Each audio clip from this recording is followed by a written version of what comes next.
নমস্কাৰ। আজি আকৌ এটা নতুন টপিক লৈ আমি আহিলোঁ আপোনালোকৰ ওচৰত। কথাটো হ'ল কি, আমি চবে এটা কথা সদায় শুনিব পাওঁ যে মূৰ ঘূৰোৱা বা মূৰ বেয়া লগা। চাগে এনেকুৱা এজনো মানুহ নাই যোনে জীৱনত ক'ব যে মোৰ এবাৰো মূৰ আজিলৈকে বেয়া লগা নাই বা মোৰ মূৰ ঘূৰোৱা নাই। যদি দেখা যায় ন, সচৰাচৰ আমাৰ ডক্টৰবিলাকৰ তাতে যেতিয়া পেচেণ্ট আহে নহয়, তাৰ এটলিষ্ট এভৰি ডে 5-6জন এনেকুৱা পেচেণ্ট আহিব যোনে এইটো লক্ষণ লৈ আহিব যে ছাৰ মোৰ মূৰটো বেয়া লাগি থাকে, মোৰ মূৰটো ঘূৰাই। চ' আজি আমাৰ ভিডিঅ'টোৰ উদ্দেশ্য কি? আমাৰ আজি ভিডিঅ'টোৰ উদ্দেশ্য হ'ল যে আমি জানিম যে একচুৱেলি মূৰ ঘূৰোৱা আৰু মূৰ বেয়া লগাৰ কাৰণসমূহ কি কি। প্ৰথম কথা, চব মূৰ বেয়া লগা বা চব মূৰ ঘূৰোৱাই জানো কিবা চিৰিয়াছ বেমাৰৰ, ব্ৰেইনৰ বেমাৰৰ লক্ষণ? আমি জানো বেছি ভয় খোৱাটো উচিত? আমি কেনেকুৱা ধৰণৰ পৰীক্ষা কৰিব লাগে, আমি কেতিয়া ডক্টৰৰ ওচৰত যাব লাগে, আৰু কেনেকৈ কিছুমান নিয়ম মানি চলি আমাৰ দৈনিক জীৱনত কিছুমান নিয়ম মানি চলি বা কিছুমান খোৱা বস্তুৰ অলপ সাল সলনি কৰি কেনেকৈ আমি মূৰ ঘূৰোৱা বেমাৰটোৰ পৰা আমি বাচি থাকিব পাৰোঁ। মই ডক্টৰ সন্দীপন শৰ্মা। আহক আজি আমি ডিজিনেছ অৰ্থাৎ মূৰ বেয়া লগা বা ভাৰ্টাইগো, মূৰ ঘূৰোৱা ওপৰত অলপ কথা পাতোঁ। চ' প্ৰথমে বুজিব লাগিব যে এইটো চব ইণ্টাৰেষ্টিং কথা, মানে মূৰ ঘূৰোৱা আৰু মূৰ বেয়া লগা কিন্তু দুটা বেলেগ বেলেগ বস্তু। বহুতে কি কৰে, পেচেণ্টবিলাকো কনফিউজ হৈ থাকে, ডক্টৰক কি বুলি কওঁ, মূৰ বেয়া লগা বুলি কওঁ নে মূৰ ঘূৰোৱা বুলি কওঁ। চাওক, মূৰ বেয়া লগাটো কি বস্তু মই কৈ আছোঁ। চাপ'জ আপুনি বহি আছে বা থিয় দি আছে আৰু মূৰটো ভাল লাগি থকা নাই, ষ্টেবল লাগি থকা নাই, যাৰ আপুনি ভাৰসাম্যটো ৰাখিব পৰা নাই, খোজকাঢ়ি থাকোঁতে যেন আপুনি নিজৰ বেলেঞ্চটো ৰাখিব পৰা নাই, ঠিক আছে, বা আপোনাৰ মূৰটো পাতল পাতল লাগিছে, এইবিলাকক কয় মূৰ বেয়া লগা। বাকী মূৰ ঘূৰোৱা বা যাক আমি ভাৰ্টাইগো বুলি কওঁ আমাৰ ভাষাত, এই মূৰ ঘূৰোৱাটো আৰু কি বস্তু জানে? ঘূৰোৱা নামটোতে সোমাই আছে। এনেকুৱা লাগিব যে আপোনাৰ কাষৰ চব বস্তুবিলাক ঘূৰি আছে। তো এটা কথা মনত ৰাখিব, প্ৰতিজন মূৰ বেয়া লগা মানুহৰ কিন্তু কাষৰ বস্তুবিলাক ঘূৰি থকা যেন নালাগিবও পাৰে।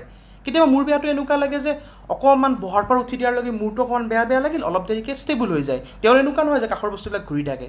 চ' আমি এইটো বুজিব লাগিব যে মূৰ বেয়া লগা আৰু মূৰ ঘূৰোৱা দুটা বেলেগ বস্তু, ইয়াৰ কাৰণসমূহ কিন্তু বেলেগ বেলেগ। তো আমি বুজি পালোঁ। চ' এতিয়া কথাটো হ'ল যে মূৰ বেয়া লগাটো কিবা খুব চিৰিয়াছ কথা নেকি? একদমেই নহয়, একদমেই নহয়। যদি আমি কাৰণবিলাক জানো, আৰু আমি জানিব লাগিব যে কেতিয়া আমি ডক্টৰৰ তাত সোনকালে যাব লাগিব আৰু কেতিয়া কিছুমানত আমি অলপ ৰখিব পাৰোঁ। যে কিছুমান মূৰ ঘূৰোৱা কাৰণত আমি পুটুককৈ ডক্টৰৰ তাতে যাব লাগে, কাৰণ তাত আমি দেৰি কৰিলে বেয়া। আৰু মেক্সিমাম কেচেছত কি হয়, আমি ঘৰত থাকি অকণমান হয়তো ৰেষ্ট ল'লে, অকণমান শুই দিলে আমি বা এটা গেছৰ ঔষধ খাই দিলে সেই মূৰ ঘূৰাটো কমি যায়। তো আমি বুজিব লাগিব। বহুতে কি হয় যে মূৰ ঘূৰাইছে বা মূৰ বেয়া লাগিছে, ইমিডিয়েট মানে মোৰ এটা ব্ৰেইন টিউমাৰ হ'ল, মোৰ ষ্ট্ৰ'ক হৈ যাব, মোৰ প্ৰেছাৰ বাঢ়ি গ'ল, মোৰ ব্ৰেইনত তেজ জমা হৈ যাব, একদম বেয়া কথা কিছুমান ভাবে। কিন্তু মই আপোনালোকক ক'লোঁ, মূৰ ঘূৰোৱাৰ 95% কেচেছতে একো টান বেমাৰ নাথাকে। 5% কেচেছতে কেতিয়াবা অকণমান ডক্টৰৰ তাতে যাব লগা আৰু পৰামৰ্শ ল'ব লগা হয়তো আপোনাৰ কাৰণ থাকে। মানে 100জন মানুহ যদি মূৰ ঘূৰোৱা বা মূৰ বেয়া লগা এটা লক্ষণ আপোনাৰ তাত লৈ আহে নহয়, তাৰে 95গৰাকীক আমি কুল, মানে একো নাই, টেনশ্যন ল'ব নালাগে, একদম ইজি।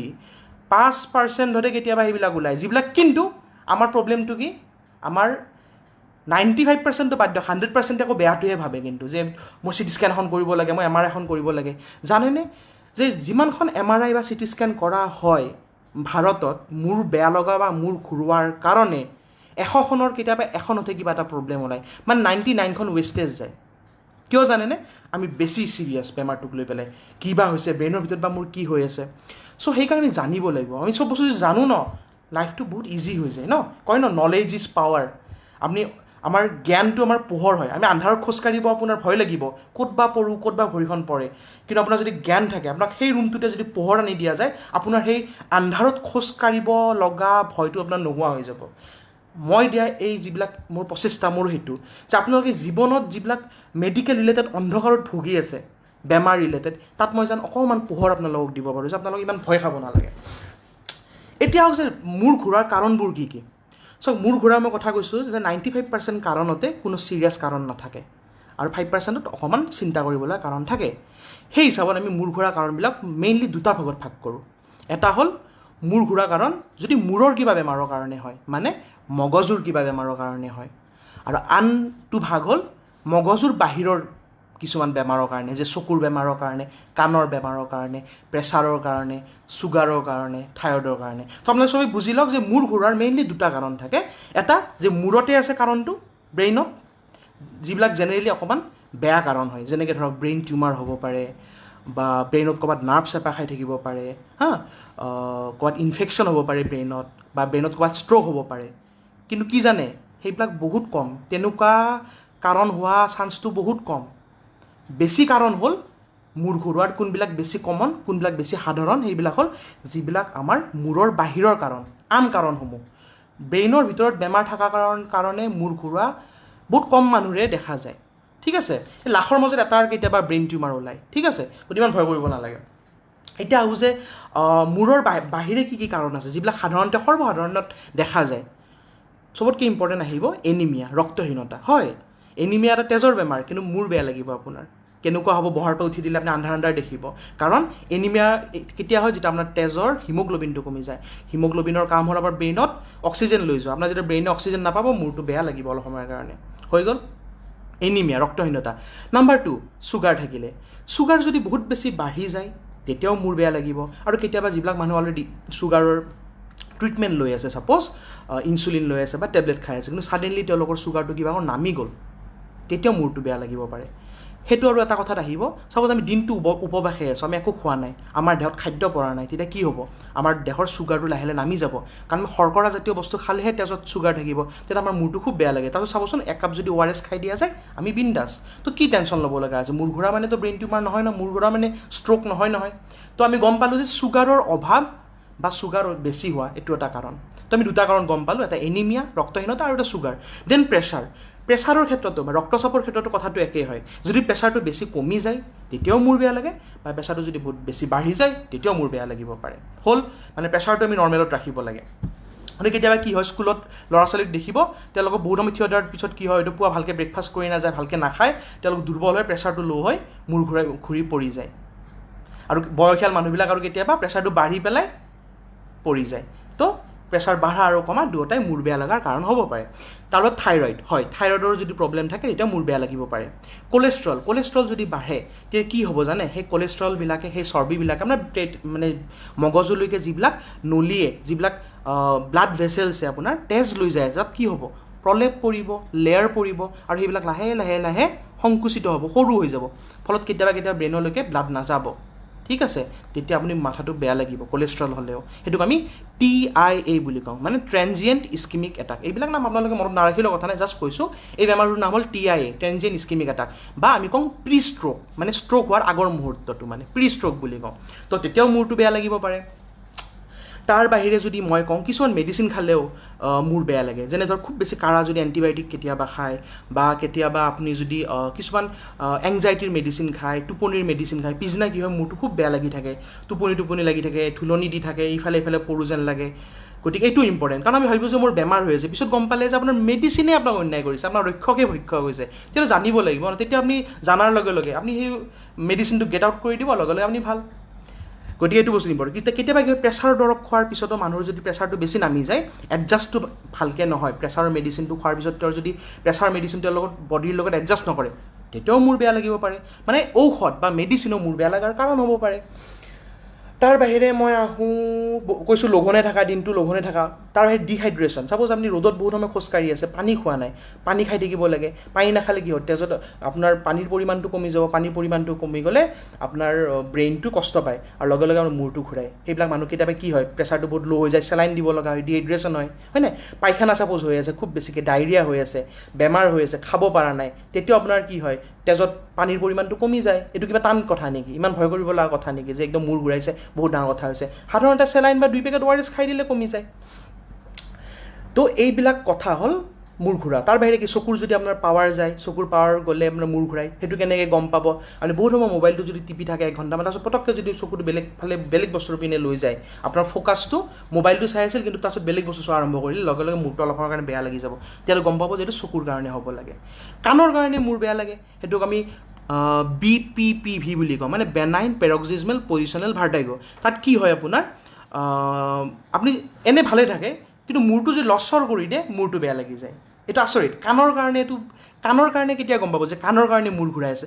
সঁচাই, মানে বহুতে ভাবে যে কাণৰ কামৰ কামটো কাণেৰে শুনাহে কাম, মূৰ ঘূৰাৰ লগত কি কথা হয় আপুনি জানিব আপোনালোকৰ কাৰোবাৰ যদি এক্সপিৰিয়েঞ্চ আছে যে যদি আপোনালোকৰ মূৰ ঘূৰাই ডক্টৰে কেতিয়াবা আপোনাক কাণৰ ডক্টৰ মানে অৰ্থাৎ ENT ডক্টৰ তাতে দেখাব যাব কয় কিয় কাৰণ কাণৰ যদি নাৰ্ভবিলাক দুৰ্বল হৈ যায় কাণৰ যেতিয়া নাৰ্ভ আছে তেতিয়া আপোনাৰ মূৰটো বেয়া লাগে সেইটোৰ একদম ইম্পৰ্টেণ্ট লক্ষণ কি এনে মূৰটো বেয়া নালাগিব কিন্তু যেতিয়া আপুনি অলপমান পজিশ্যনটো চেঞ্জ কৰিব বিচনাত অকণমান ইকাঠি কৰি দিব বা পুতুককৈ এইটো ছাইডত চাই দিব মূৰটো লগে লগে বেয়া লাগিব মানে পজিশ্যনেল ভাৰ্টাইগ মানে কি কয় কিয় পজিশ্যনেল বুলি কয় পজিশ্যন চেঞ্জ কৰাৰ লগত মানে আপোনাৰ দেহৰ স্থানটো চেঞ্জ কৰাৰ লগত মূৰৰ ঘূৰণিটো আহি যায় কিছুমানৰ আকৌ গাড়ীত গ'লে বমি হয় আৰু মূৰ ঘূৰাই সেইটো আমি মোশ্যন ছিকনেছ বুলি কওঁ তো এনেকুৱা বহুত কাৰণ থাকে ঠিক আছে বাট কমন এইকেইটা কাৰণে ৰক্তহীনতা প্ৰেছাৰ কমা বাঢ়া চুগাৰ বাঢ়া কমা থাইৰয়ডৰ বেমাৰ ঠিক আছে তাৰ বাহিৰে আপোনাৰ চকুৰ বেমাৰ আৰু কাণৰ বেমাৰ এইকেইটা বস্তু আপোনালোকে মনত ৰাখিলে হ'ল এতিয়া তাৰ বাহিৰে কেতিয়াবা হাৰ্টৰ বেমাৰতো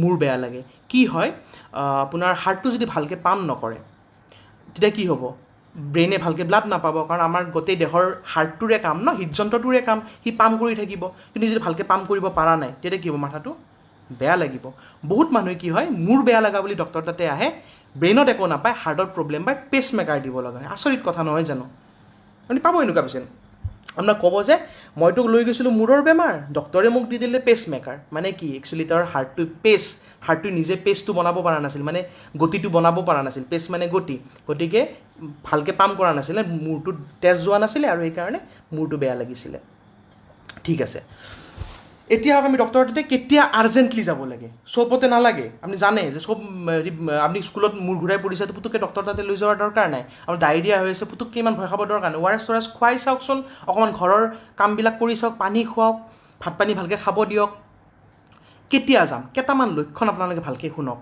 যিকেইটা যদি আপোনাৰ মূৰ ঘূৰণিৰ লগত যদি এই লক্ষণকেইটা থাকে তেতিয়াহ'লে ইমিডিয়েট ডক্টৰ তাতে যাব লাগিব নাম্বাৰ 1 অতিপাত যদি মূৰৰ বিষ হয় চিন্তা কৰিব লাগিব যে ব্ৰেইনৰ ভিতৰত কিবা ইনফেকশ্যন বা টিউমাৰ আছে বহুত মানে মূৰ ঘূৰাই আছে লগত কিন্তু অতিপাত মূৰৰ বিষ হৈছে নাম্বাৰ 1 নাম্বাৰ 2 যিকোনো মূৰৰ ঘূৰণিটো অকণমান বমিৰ ভাৱ থাকে কিন্তু সেই বমিৰ ভাৱটো যদি বহুত বেছি হৈ যায় মানে বমিৰ ওপৰত বমি তেতিয়া ডক্টৰৰ তাতে যাব লাগিব 2 নম্বৰ ক'লোঁ নাম্বাৰ 3 চকুৰে যদি ধহা দেখে বেছিকৈ বহুত সময়লৈকে ভাল হোৱা নাই বা চকুৰে দুটা বস্তু দেখিছে হঠাৎ এখন কাণৰ একো নুশুনা হৈ গৈছে ইমিডিয়েট ডক্টৰ তাতে যাব লাগিব হঠাৎ এটা ছাইড আপোনাৰ দুৰ্বল লাগিছে জিনজিনাই আছে হাতবিলাক তেতিয়া এইটো ষ্ট্ৰ'কৰ লক্ষণ হ'ব পাৰে তো ইমিডিয়েটলি যাব লাগিব ডক্টৰৰ তাতে মই তাকে কৈছোঁ যে প্ৰতিজনৰ নহয় লাখৰ মাজত ক'ৰবাত 5-10টাৰ হ'ব এইকেইটা যদি লক্ষণ থাকে তেতিয়াহে ডক্টৰ তাতে ইমিডিয়েটলি যাব লাগে যে মূৰৰ বিষ অতিপাত বমি কাণেৰে হঠাৎ নুশুনা হৈ যোৱা চকুৰে হঠাৎ নেদেখা হৈ যোৱা গাৰ এটা ছাইড কেতিয়াবা দুৰ্বল হৈ যোৱা বা আপোনাৰ মানে ভ্ৰম বকা আপোনাৰ মূৰ ঘূৰাই আছে কিন্তু বাকী মানুহে দেখিছে যে মানুহজনে ভ্ৰম বকা আৰম্ভ কৰিছে বা মুখখন এটা ছাইডত বেকা হৈ গৈছে টানি লৈ গৈছে এইবিলাক যদি লক্ষণ দেখা যায় ইমিডিয়েট ডক্টৰ তাতে যাব লাগে ভয় কৰিব লগা একো নাই ইমিডিয়েট ডক্টৰে ট্ৰিটমেণ্ট কৰিব আপুনি তাৰপিছত বিন্দাছ ভাল আৰু চ' এইকেইটা লক্ষণ গ'লো ইম্পৰ্টেণ্ট তাৰ বাহিৰে যদি বুকৰ বিষ হয় বা বুকুটো ধপধপ কৰি থাকে মূৰ বেয়াৰ লগে তেতিয়া ভাবিব লাগিব যে এই যে মই ক'লোঁ হাৰ্টৰ কাৰণ হ'ব পাৰে মূৰ ঘূৰা তেতিয়া ইমিডিয়েট ডক্টৰ তাতে যাব লাগে তো মনত ৰাখিব এই যিকেইটা কাৰণ ক'লোঁ এইকেইটা কাৰণত কিন্তু ইমিডিয়েট ডক্টৰ তাতে যাব লাগে ঠিক আছে ডক্টৰে জেনেৰেলি কি কৰিব দিব পৰীক্ষা ফাৰ্ষ্ট অফ অল আপোনাৰ প্ৰেছাৰটো চাব তাৰপিছত চুগাৰটো চাব দিব থাইৰয়ড চাব দিব হিমোগ্ল'বিনটো চাব দিব যদি ডক্টৰে সন্দেহ কৰে যে আপোনাৰ মূৰ বেয়া লগাটো কাণৰ কাৰণে হৈছে কাণৰ এটা পৰীক্ষা কৰিব এইটো অডিঅ'মেট্ৰি কৰা বুলি কয় যদি ডক্টৰে ভাবে যে আপোনাৰ চকুৰ কাৰণে হৈছে চকুৰ সৈতে পাৱাৰটো দৃষ্টিশক্তিটো এবাৰ চেক কৰিব দিব তাৰ বাহিৰে যদি ডক্টৰে ভাবে যে কিবা হাৰ্টৰ প্ৰব্লেমৰ কাৰণে হৈছে ECG কৰিব দিব এইকেইটা হ'ল বেছিক এইকেইটা পৰীক্ষা কৰিব লাগে চবে যাই পেলাই CT স্কেন MRI কৰিব নালাগে মোৰ তাতে এনেকুৱা পিছনে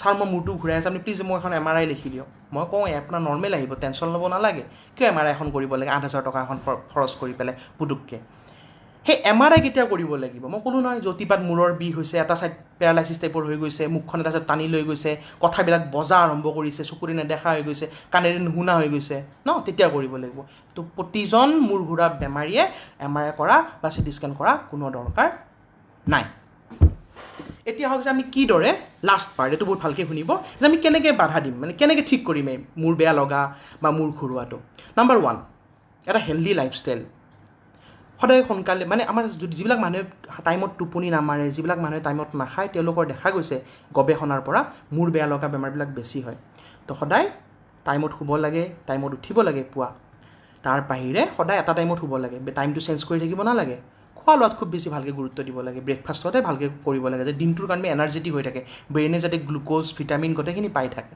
তো খুব দৰকাৰী। তাৰ বাহিৰে মাথাত টেনশ্যন ল'ব নালাগে, টেনশ্যনত মূৰ ঘূৰাই, একো বেমাৰ নাথাকে। আপুনি কি হয়, পৰীক্ষা হলত চাব কেতিয়াবা মানুহ এটা মূৰ ঘূৰাই পৰি যায়, আপোনাৰ ইণ্টাৰভিউ দিব গৈছে, কেণ্ডিডেটজন মূৰ ঘূৰাই পৰি যায়, আৰু টেনশ্যনত।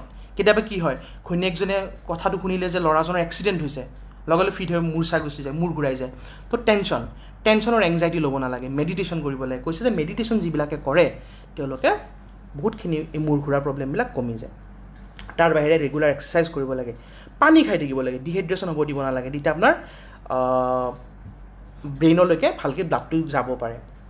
তাৰ বাহিৰে অতিপাত মানে কিছুমান অভ্যাস আছে যে একদম কাণত হেডফোন লৈ ডাঙৰকৈ চাউণ্ড শুনি থাকে, তেতিয়া কি হ'ব, আপোনাৰ কাণখনত এফেক্ট হ'ব, কাণৰ নাৰ্ভডাল দুৰ্বল হৈ যাব, তেতিয়া কি হ'ব, মূৰ ঘূৰাব। তো সেইটো এটা ইম্পৰ্টেণ্ট। চকুৰে বেছি সময় মোবাইল বা আৰ্টিফিচিয়েল লাইট, লেপটপ, টিভি এইবিলাক বেছিকৈ চাব নালাগে।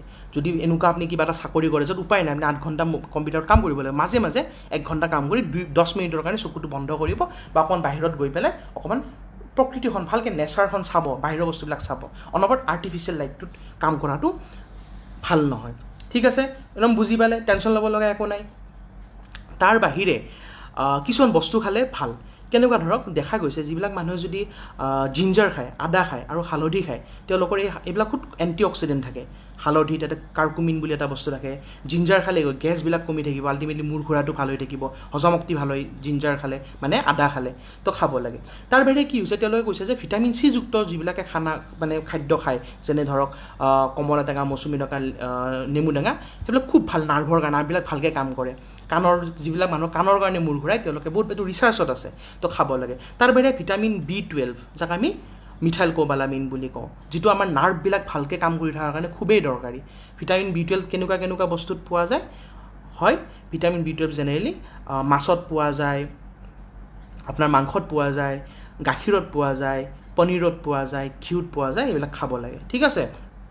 তাৰ বাহিৰে ভিটামিন ই, দেখা গৈছে ভিটামিন ই খালে ব্ৰেইন ফাংচন বহুত ভাল হয়, মানুহে ভৱিষ্যতে যাই পেলাই পাহৰা বেমাৰ বা ব্ৰেইনৰ স্নায়ুবিলাক পূৰা এক্টিভ হৈ থাকে, একদম মানে কি ক'ম, সদায় ডেকা, এডাল্ট, মানে একদম মানে য়াং হৈ থাকিব সদায়। সেইটো ভিটামিন ই। ভিটামিন ই ক'ত পায়? ভিটামিন ই জেনেৰেলি এগেইন গাখীৰত পায়, কড লিভাৰ অইল খালে পায়, আলমণ্ড, বাদাম, বেলি ফুলৰ গুটি, ৰঙালাওৰ গুটি, তৰমুজৰ গুটি, আমি যিটোক মগজ বুলি কওঁ, এইবিলাকত তিল বহুত বেছি পৰিমাণে ভিটামিন ই থকা দেখা যায়।